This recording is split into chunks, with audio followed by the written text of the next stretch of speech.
But today we are featuring two of our wonderful artists. First up is Connie Cone, and her exhibit is 78 degrees north. Spitsbergen and the Svalbard archipelago, and that's where I was taking these photographs. So when I walked in after Connie already she had been showing me these pieces online, emailing them or texting them to me.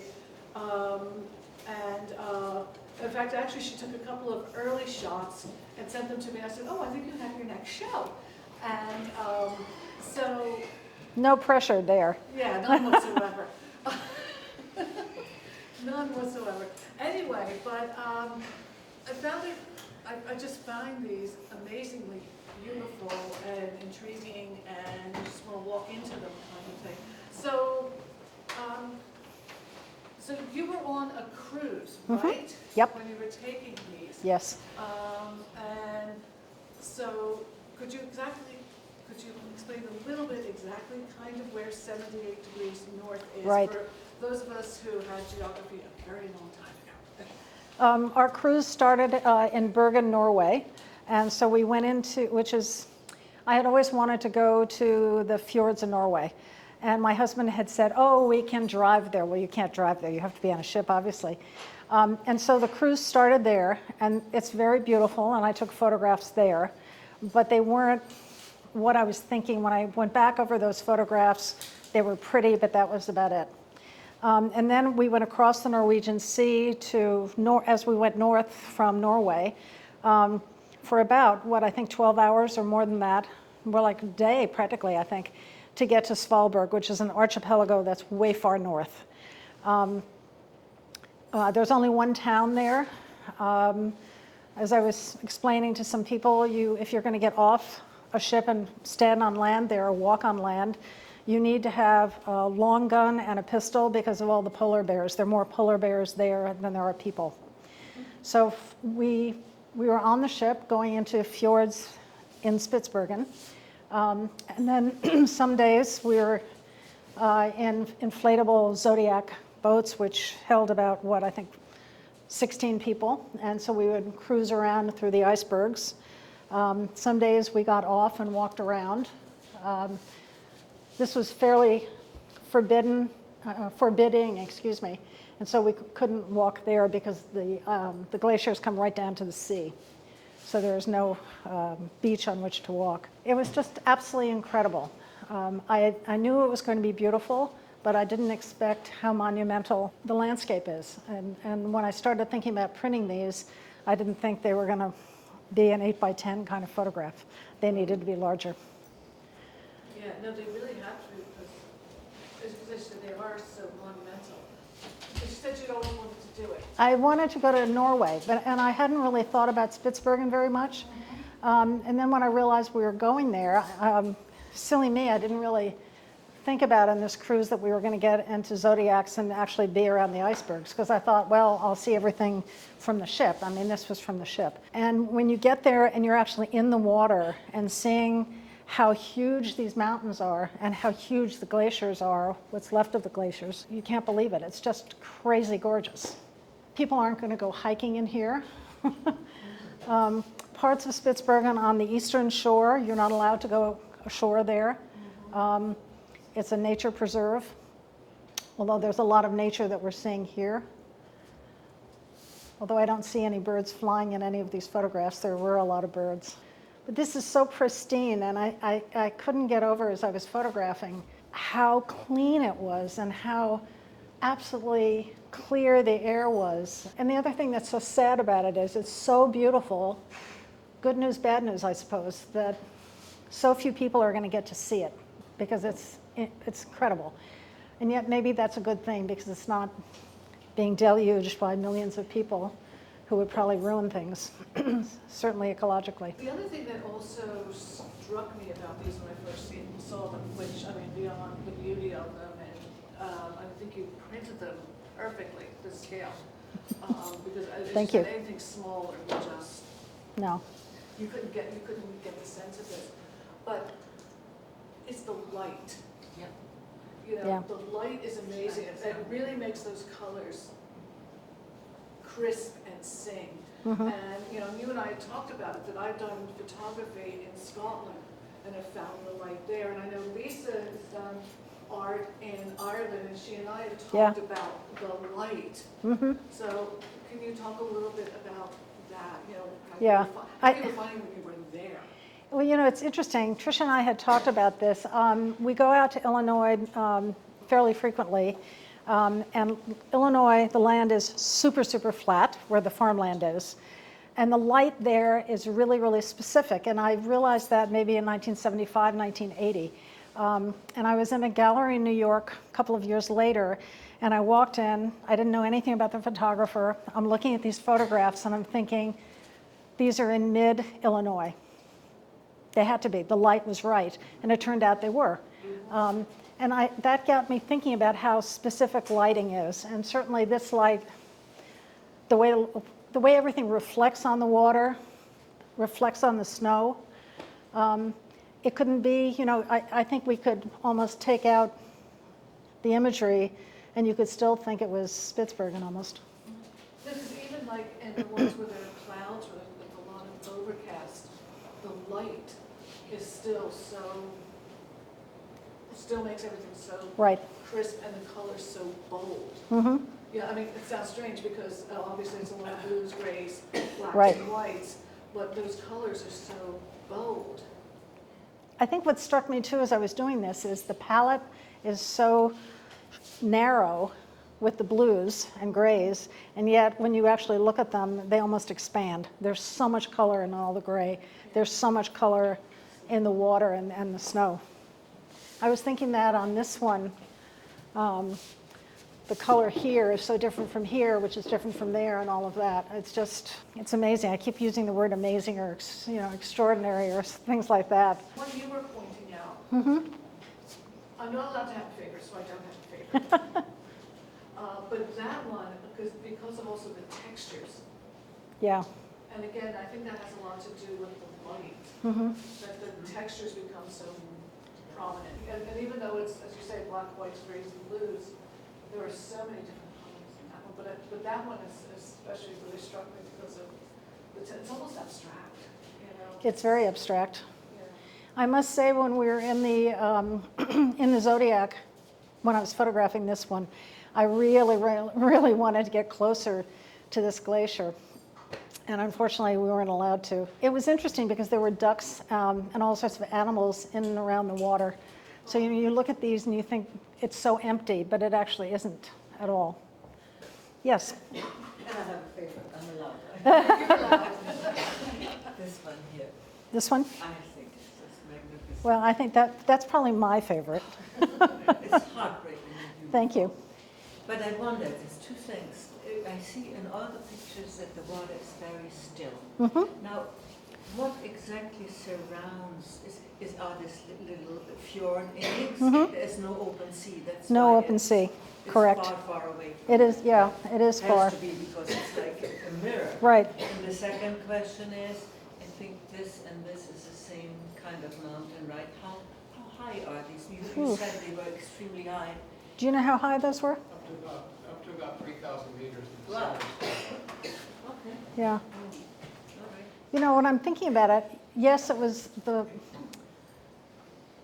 not a lot of wind. In fact, when we were in the Zodiacs, I'm not even sure that I was aware of it being windy. I was just wondering about the one that you were pointing to earlier. Mm-hmm. The ridges in some places look almost like teeth. Did you ever Yeah. think, I don't know, there's a lot of like Norse myths with monsters and whatnot. And did you ever feel like almost closer to that? Like especially when you're seeing things like giant teeth in the landscape. I think that's an interesting question. I think because the snow moves, because of the glaciers and such, it almost is like a monster because you can't control it. You can't get close to the glaciers because they could break, the tip could break off in the sea and you can get hurt. So I didn't think about teeth, but I certainly thought about being overwhelmed by what could be coming at me. I think we could also say with global warming, we're not going to see this in 100 years. And that's something that definitely struck me as we were sailing around. The one you're right next to, the entire surface texture of that, what's the scale of like each little fractal of that? These were about like this. Flows, both the flows are that big? Yeah, these pieces, they were about like that. These pieces were more like the distance from me to Trisha. And then some bigger. There were a few smaller ones in here, but most of them were pretty good sized. I thought when I was going back over the photographs, this one really struck me as being like a flower. You know, these wildflowers in a big field. You have to dream, you have to fantasize, you know, when you're an artist. Pretty much these are, you know, I kept looking at all the photographs I'd taken. I hadn't taken tons. I've never, because when I first started photographing, I was using an 8x10 camera or 11x14, so that's sheet film. So you can't snap away, you know, 100 shots. It's like you have to, okay, that's the shot and take it, and then that's the shot and take it. So even with a small camera, I don't overshoot. I wasn't taking a photograph unless I thought it was going to be an interesting thing to look at. I think that's probably the best way to say it. Yeah. Well, thank you, everybody.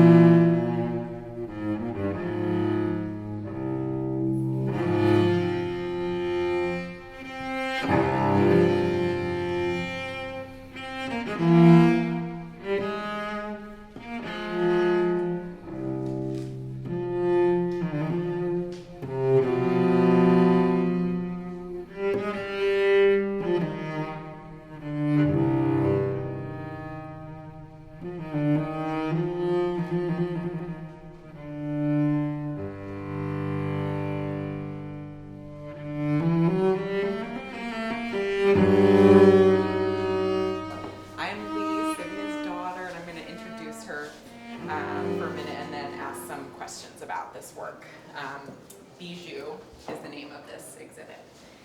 So a dyed-in-the-wool Philadelphian, Sivia spent her weekends in the halls of Fleischer Art Memorial and the shops of the Italian market. Having left for the 2 years only that she studied at Jerusalem's Bezalel Academy of Arts and Design, she has lived or taught in almost every neighborhood in the city. After her studies at Bezalel and the Pennsylvania Academy of Fine Arts, Sivia merged her love of Jewish language and culture with her love of art, pioneering the renaissance of the ketubah, the 1,000-year-old Jewish marriage contract in the early 1970s. In addition to commissions, she would turn her delicate floral watercolor designs and calligraphy into limited edition prints, the first in the country to do so, making the art available to a far wider audience. She was commissioned to paint an award for Jimmy Carter, and a print of hers hung in the office of Ruth Bader Ginsburg. For 30 years, Sivia served as an art teacher for the school district of Philadelphia. When she and her husband Leon moved to 7th and Pine Street as empty nesters, Sivia found herself at Fleischer once again, and thus began her love affair with oil painting. In these 15 years, she has painted landscapes, cityscapes, portraits. However, it has been the flowers that would keep her up at night, appearing again and again, often in the same vases, often the same plants picked from her garden across seasons. She has shown her work in galleries around the region and won awards for her painting. So many of your experiences, your formal art education, your travels, your intensive workshops, and gardening. Gardening is kind of like an art form for her as well, I will say, have influenced and shaped your work. And so what we want to know, what was in your thoughts when you sat down to paint the pieces in this show? Well, most of them are from my garden and in the city and also at the shore. My main passion is the peonies, even though they're only 2 weeks in existence. But what I get excited about is when I have more than one element and 2 or 3 that come together. And so there's individual shapes and marks and colors, but somehow they come together, and I just sort of throw them on the table and to see what happens. When I was at Fleischer, I had a wonderful teacher who took the modeling stand, which was huge, on the ground, and she would just fill it with so many things that you couldn't paint it all at once. You had to pick something with 3 pieces or 6 pieces and just focus on that. And I still like to do that, where elements will come together and be one piece, and they have their individuality and their groupness. That's what I focus on, even in the landscapes. It's pieces and they come together. You recently returned from Dallas, Texas, where you celebrated the opening of your group show, Their Portraits, at the Museum of Biblical Art. The work in that show, which featured a portrait of every person taken hostage by Hamas on October 7th, and in which 6 of your friends and colleagues would collaborate, came out of your experience on your sister's kibbutz on that day, and your subsequent days in Israel at the start of the war. The painting that resulted was emotional and in some ways political. Those paintings were a chain linking you to the hostages, their families, and their advocates, and in showing them here in Philadelphia and in Dallas, you and your fellow artists spoke out to the show's viewers, revealing the humanity of each and every hostage. But when you picked up your brush again, after that intensive period of work, you went right back to flowers. And so I was hoping you could talk a little bit about your emotional connection to the works in this show, after that really visceral experience you had painting hostage portraits, and how do you want to connect to viewers through these paintings? That was really a good question, in that you came up with that without knowing what was in my mind the last 3 months, 4 months. Especially since coming back from Dallas, where it was so intense and so moving to be down there. I came back and I thought, flowers, you know, I need to do something more important than that. And I was talking to a friend, and he said, Van Gogh, sunflowers, do you think they're not important? Why do people get attracted and pulled to them? And I realized after talking to him that really flowers are about life and are important because they are universal, and that they're not political so much in a literal way, but abstractly they're about life and about hopefulness and about, as we were talking before, pieces coming into a whole, which is a way of thinking about life. And I realized that it's okay. And I don't know where these are going.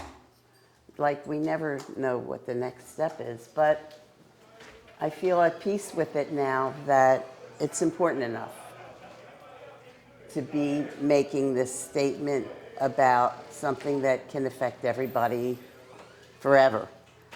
So it's a connection.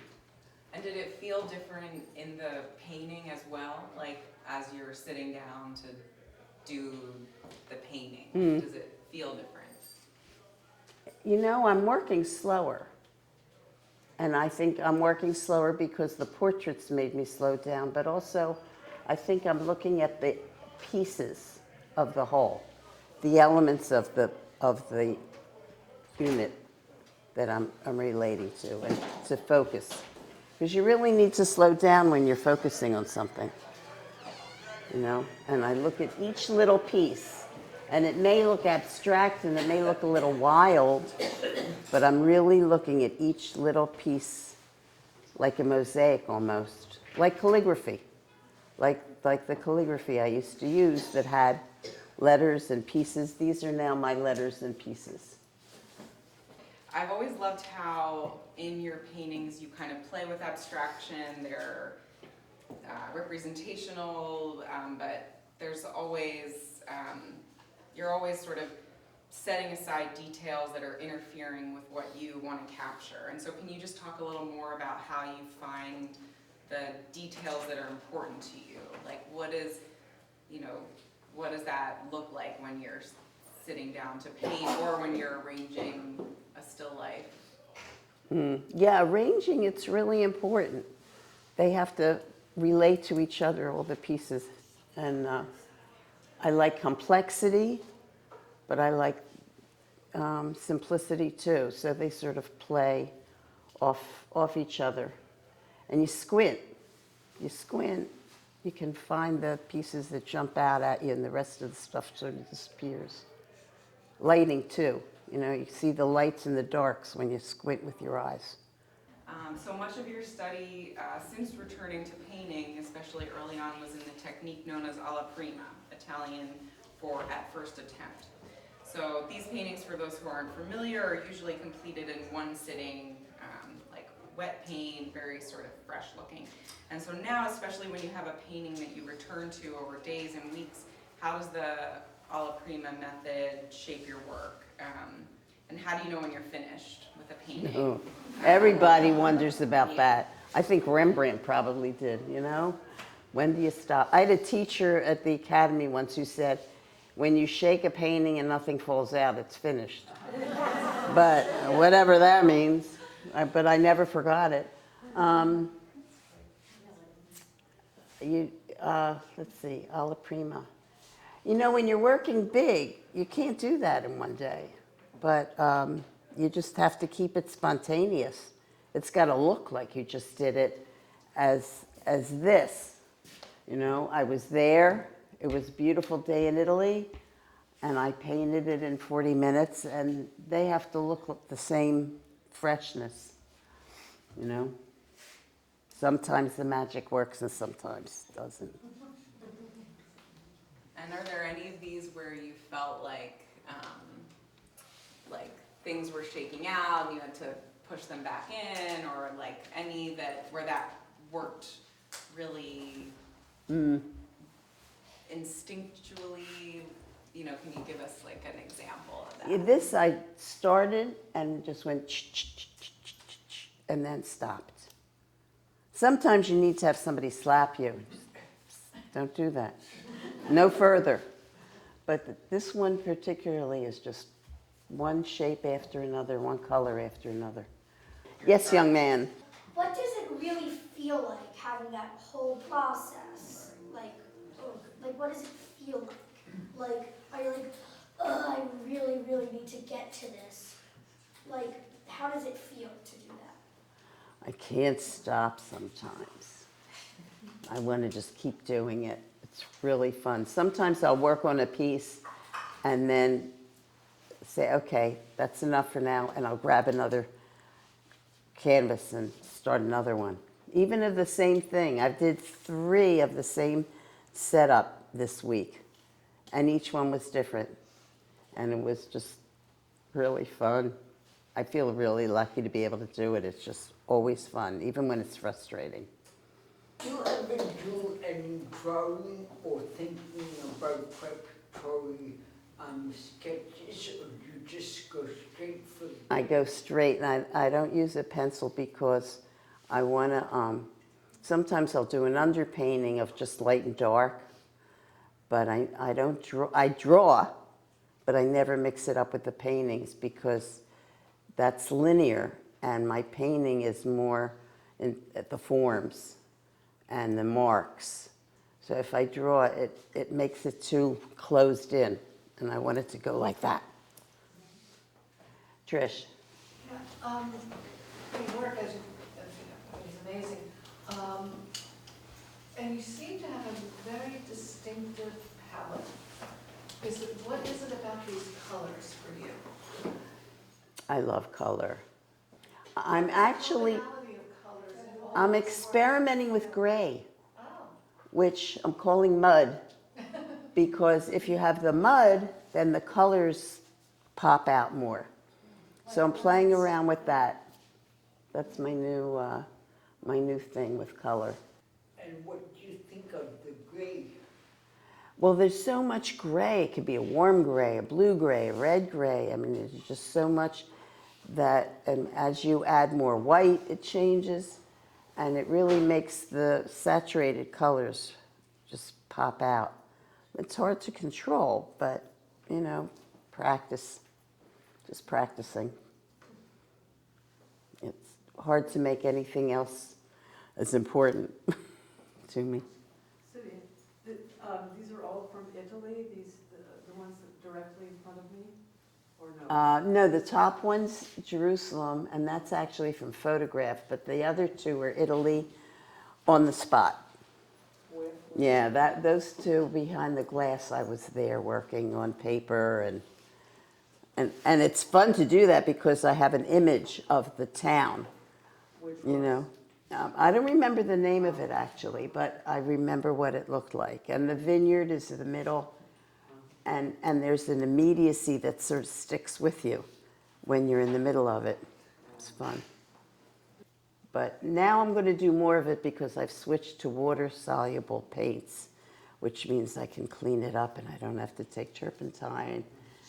So, which is great. I don't know if any of you painters have tried it, but it's great. So I don't know if the colors will change much, but it'll be easier for me. Probably healthier too, yeah. So you said it can be difficult to tell when a painting is done. Like, sometimes you just want to keep adding more things. And do you ever find that, like, sometimes you add too much, and then, like, you want to almost, like, do a redo of it? Or sometimes that, like, you think you have a painting finished, and then you think maybe there's a bit too much simplicity and you want to add something? Like, you might decide work is finished. I guess what I'm basically asking is, do you ever then change your mind and want to go back and edit the painting?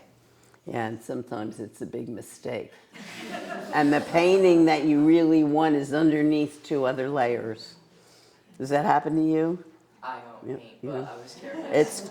It's definitely, you know, you can have a real gem buried underneath. Because it's really easy to get started, for me anyway. You know, you just sort of start putting the shapes down, and then somehow it can get away from you and take over. And then you bury the painting under the next layer, and it's gone. But you got to live with that. Maybe I'll paint over them, you know, later. So, thank you guys for coming. Appreciate it.